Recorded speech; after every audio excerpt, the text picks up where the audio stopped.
Some Switch games are great for one playthrough, then you move on. These are not those games. These are the ones I keep coming back to over and over because they always give me a reason to start again. Sometimes it is build variety, sometimes it is randomization, and sometimes it is just that the gameplay feels so good, I never really get tired of it. What I love about replayable games on Nintendo Switch is how easy they are to fit into real life. I can play for 20 minutes in handheld mode, or I can sit down for a full night and get completely lost in them. Either way, these 10 games always deliver. So here are 10 Nintendo Switch games with endless replay value that I honestly feel like I could play forever. Hades is one of those games I can load up for one quick run, then suddenly realize an entire night disappeared. That is the magic of it. Every escape attempt feels different because the weapons, boons, upgrades, and random room rewards keep reshuffling the experience. I also love how dying never feels like wasted time. You come back stronger, learn more about the characters, and unlock more story. That loop is ridiculously hard to stop once it grabs you. On Switch, it feels perfect because I can chip away at runs in handheld mode, or sit down and grind for hours on the TV. The combat stays fast, clean, and satisfying, no matter how many times I play. Even after clearing it, I keep going back because the build variety and character interactions never get old for me at all either.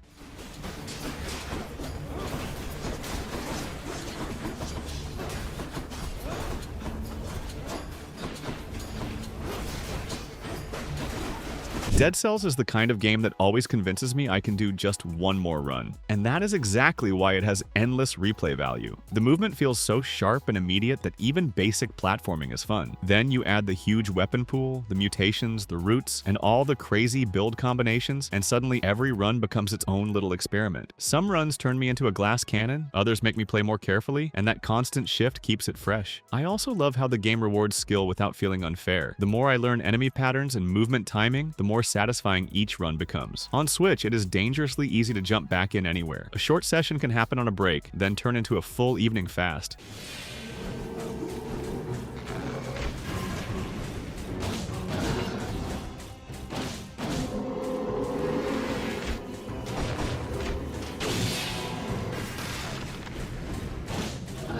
The Binding of Isaac Afterbirth. Plus might be one of the easiest games on this list to lose hundreds of hours in without even noticing. I have played runs that felt completely broken in the best way, then followed them with runs where I had to scrape by and improvise with whatever items the game handed me. That unpredictability is the whole reason it lasts forever. The item combinations are so wild and varied that every new run feels like opening a mystery box. Sometimes I become absurdly powerful, and sometimes I barely survive, but both outcomes are fun because the game keeps forcing me to adapt. It also helps that there are so many characters, secrets, endings, and unlocks to chase. On Switch, it is convenient. I can pick it up anytime, do a run, and want another one.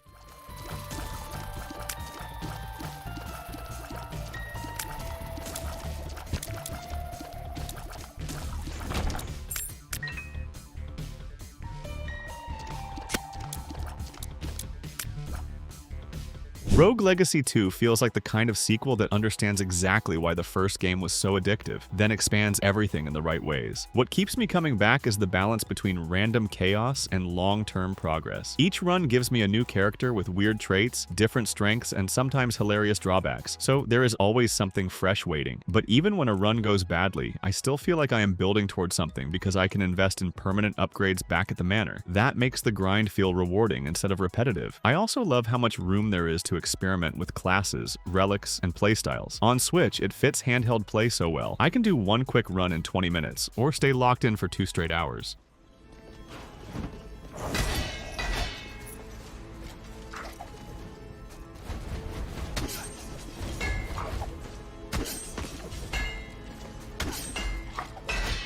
Enter the Gungeon is pure chaos, and I mean that as a compliment. This game throws bullets everywhere, fills rooms with absurd enemy designs, and somehow keeps the action readable enough that I always feel like improving instead of just surviving on luck. That is a huge reason I still come back to it. The gun variety alone is ridiculous. One run gives me something practical, the next gives me a weapon that feels like a joke until it somehow carries me. That randomness makes every attempt memorable. I also love how the game mixes skill and surprise. The better I get at movement, dodging, and room awareness, the more I can enjoy the nonsense happening around me. On Switch, it is my favorite pickup and play game. I can squeeze in a run anywhere, then want another immediately.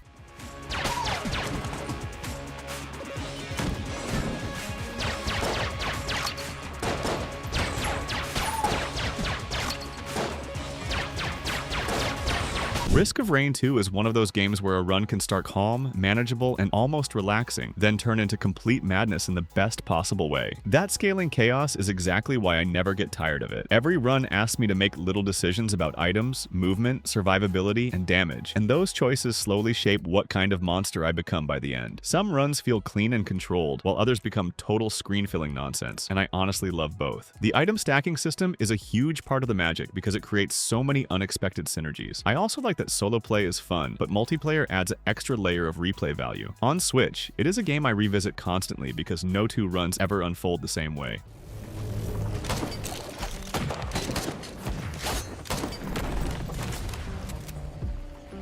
Monster Hunter Rise has the kind of replay value that can honestly eat months of your life if it clicks with you. I know that from experience. At first it looks like a simple loop of taking quests and crafting better gear, but the deeper I get, the more it opens up. Every weapon type feels like learning a new game, and that alone gives it a ridiculous amount of longevity. Then you add armor skills, build crafting, tougher hunts, event quests, and the constant chase for better materials, and it never really stops. I also love how satisfying the improvement feels. A monster that destroys me early on eventually becomes a clean, controlled hunt once I learn its patterns. On Switch, it stays installed for me because there is always gear to build and some new hunt to master.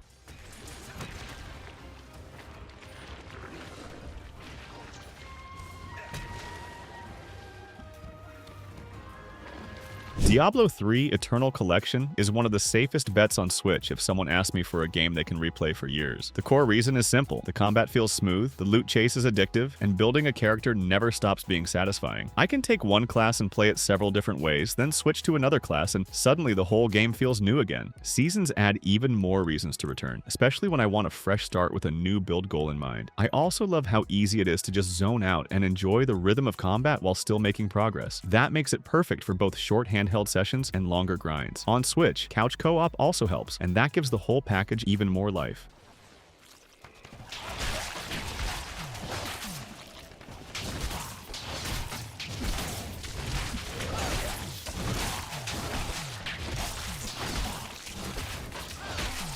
Dark Souls Remastered might not be the first game people think of when they hear endless replay value, but for me it absolutely belongs here. I have gone back to Lordran so many times because the world design, the build freedom, and the challenge still feel special. Every new character changes the experience. I can focus on strength, dexterity, magic, or something weird in between, and suddenly familiar areas demand a different approach. That is a huge part of why it lasts. I also think the game becomes more enjoyable the better I know it. What felt brutal at first starts feeling almost cozy in a strange way, because I understand the routes, the shortcuts, and the boss patterns. On Switch, having Dark Souls in handheld form still feels kind of wild to me. I always come back to it.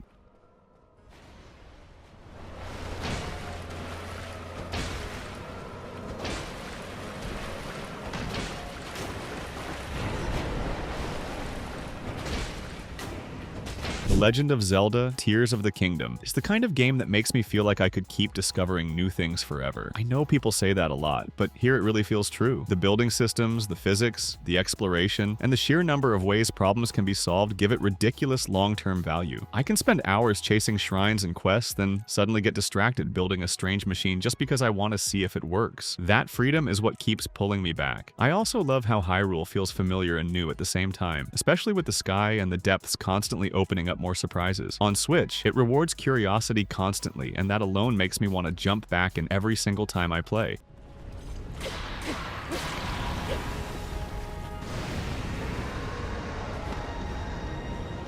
That is my list of 10 Nintendo Switch games with endless replay value that I honestly feel like I could keep installed forever. These are the games I go back to when I want something reliable, something addictive, or just something that always feels good to play no matter how many times I've already seen it. What I like most about all 10 is that they stay fresh for different reasons. Some rely on random runs, some on build variety, and some on pure player freedom. But all of them have that rare quality where starting over never feels like a chore. If a game can keep pulling me back after dozens or even hundreds of hours, that is when I know it is something special.